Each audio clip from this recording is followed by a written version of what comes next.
कुरंगी में पुलिस सुस्त और डाकू चुस्त निकले। गुज़श्ता रोज कुरंगी नंबर 2 में कत्ल होने वाले सुनार के कातलों को अभी तक पुलिस तलाश नहीं कर पाई है। इस बारे में मजीद जान लेते हैं, हमारे नुमाइंदे हमारे साथ लाइन पर मौजूद हैं। जी बताइएगा कादिर अब्बासी।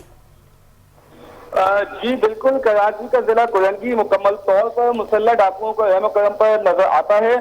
जिला कुरंगी पुलिस की नाअहली के बाइस ताजिर अदम तहफ्फुज़ का शिकार होने लगे। 2 रोज के दौरान सुनार की दुकानों पर डकैती के 2 बड़े वाक़यात पेश आए, जिनमें डाकू कीमती ज़ेवरात लूटने के साथ साथ एक कीमती इंसानी जान भी ले गए। कुरंगी क्रासिंग के करीब बिडाई कॉलोनी में आज एक और बड़ी डकैती की वारदात पेश आई, जहां 2 मुसल्लह डाकू बिस्मिल्लाह ज्वेलरी शॉप में दाखिल हुए और अंदर मौजूद कीमती जेवरात लूट कर बआसानी फरार हो गए।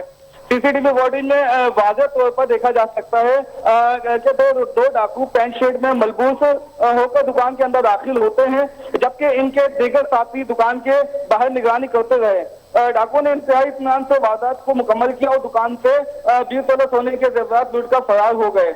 ये वारदात ऐसे वक्त में हुई जबकि गुज़िश्ता रोज कुरंगी नंबर 2 में ज्वेलरी शॉप पर डकैती के दौरान मज़ाहमत पर सुनार अब्दुल मतीन को गोली मार के कत्ल कर दिया गया और आज मकतूल ताजिर की नमाज जनाजा अदा होने के बाद सिर्फ चंद घंटों बाद ही एक और बड़ी वारदात सामने आना जिला कुरंगी पुलिस की मुकम्मल नाकामी और इलाके में बढ़ते हुए खौफ की अक्कासी करता है। ताजिर बरादरी की जानिब से जिला कुरंगी पुलिस की नाअहली पर शदीद तफ्तीश का इजहार किया गया है। जी बहुत शुक्रिया अपडेट करने के लिए।